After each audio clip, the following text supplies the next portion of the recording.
ये जो दौर है, इस दौर में और पिछले दौर में कुछ ज्यादा फर्क नहीं है।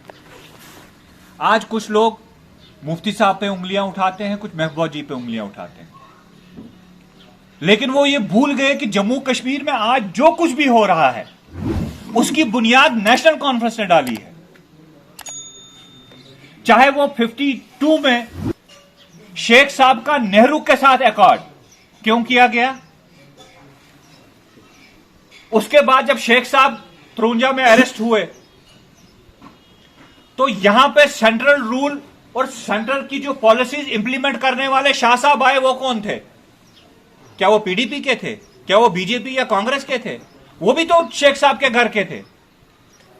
शेख साहब जेल से वापस निकले, 75 76 में दोबारा अकॉर्ड किया। क्यों किया? जम्मू कश्मीर के कोई इंटरेस्ट के लिए अकॉर्ड किया। और उस अकॉर्ड के बाद जब शेख साहब का इंदिरा जी के साथ अकॉर्ड हुआ, एक रात में मरकज के 99 कानून जम्मू कश्मीर में इंप्लीमेंट हुए। उस पर तो नेशनल कॉन्फ्रेंस बात नहीं करेगी। शेख साहब के बाद फारूक साहब ने राजीव गांधी के साथ अकॉर्ड किया। क्या जम्मू कश्मीर के इंटरेस्ट के लिए किया? क्या इन लोगों से किसी ने पूछा आज तक कि आपने 1952 से लेकर 2025 तक जब जब आपने मरकज के साथ अकॉर्ड किया, उसका जम्मू कश्मीर को क्या खामियाजा भुगतना पड़ा? सुप्रीम कोर्ट ने जब 370 की जजमेंट सुनाई, सुप्रीम कोर्ट ने क्या कहा? सुप्रीम कोर्ट ने भी यह कहा कि यह प्रेसिडेंस बन चुका है कि 370 को अमेंड करने के लिए प्रेसिडेंशियल ऑर्डर 370 को ही यूज किया जाता है।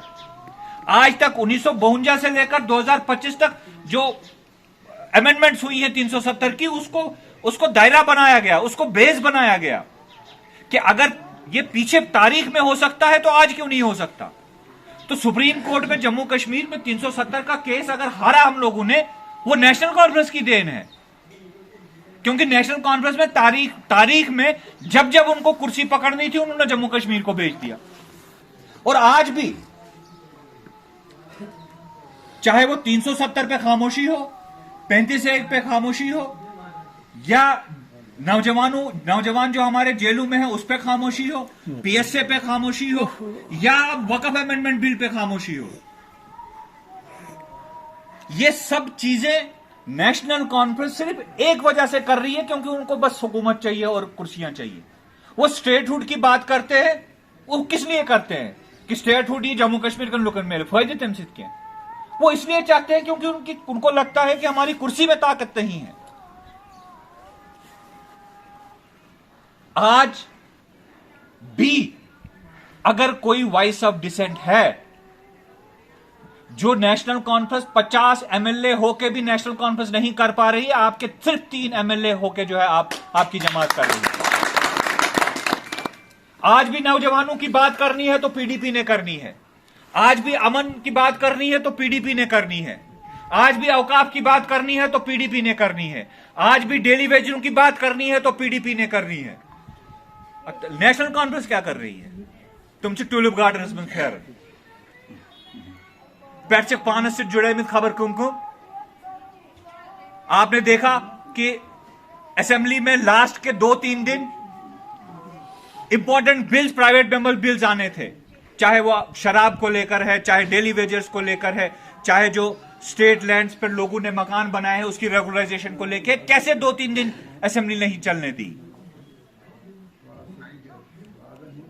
तो मेरे भाइयों, ये दौर उतना ही मुश्किल दौर है जो है हमने पीछे देखा है एलजी के टेन्योर पे और जब इलेक्शन नहीं हुए थे। इस दौर में आपका सबसे बड़ा किरदार है, आपने सवाल पूछना है, आपने खड़े होना है। डरे तो हम बीजेपी से नहीं है, नेशनल कॉन्फ्रेंस से डरने की तो बात ही नहीं है। या दौरस में तुहन ज्यादा रोल बनन